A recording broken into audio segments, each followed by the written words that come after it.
आपसी सहमति एक लघु कहानी। एक बार एक राजा ने अपने जन्म दिवस पर कुछ व्यक्तियों को उपहार भेंट करने की सोची, लेकिन राजा ने सिर्फ उनको ही दान देने की सोचा रहे थे जिसके अंदर कुछ काबिलियत हो।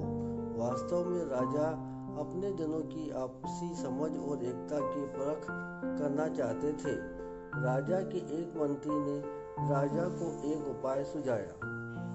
राजा ने मंत्री के मशवरे के मुताबिक 10 फुट का बड़ा सा गड्ढा खुदवा दिया और उपहार के लिए एकत्रित हुए सारे व्यक्तियों को कहा कि आप लोग इस गड्ढे में घुस जाइए और जो भी इस गड्ढे से पहले बाहर निकलेगा उसे पहला उपहार भेंट किया जाएगा।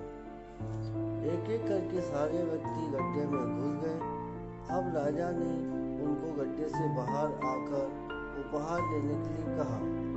राजा का यह आदेश सुनते ही सारे लोग गड्ढे से बाहर निकलने की कोशिश करने लगे।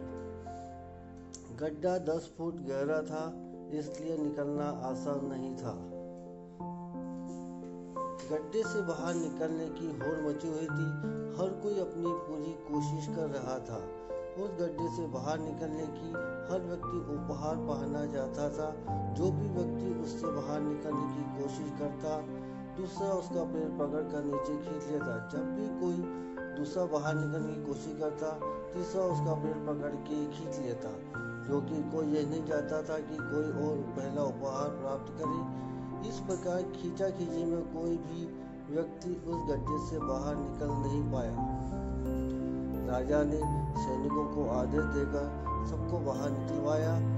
उन सबको फटकारते हुए राजा ने कहा, अगर तुम लोग चाहते तो एक दूसरे की मदद करके एक एक करके सारे लोग उस गड्ढे से बाहर निकल सकते थे, परंतु तुम लोगों में जरा सी भी एकता और सहमति नहीं है। कहीं कोई और हमसे पहले उपहार न पाए, इसके चक्कर में तुम सब अपने अपने हिस्से में मिलने वाले उपहार को भी गंवा दिया। इसलिए तुम्हें कोई भी उपहार नहीं दिया जाएगा। चले जाओ यहाँ से। हमें इस कहानी से यह शिक्षा मिलती है कि यहाँ हमें सीख मिलती है कि शक्ति होती है अगर आपस में सहमति और एक दूसरे को सहारा देने की चाहत हो तो हम सफलता को प्राप्त कर सकते हैं। बहुत बहुत धन्यवाद।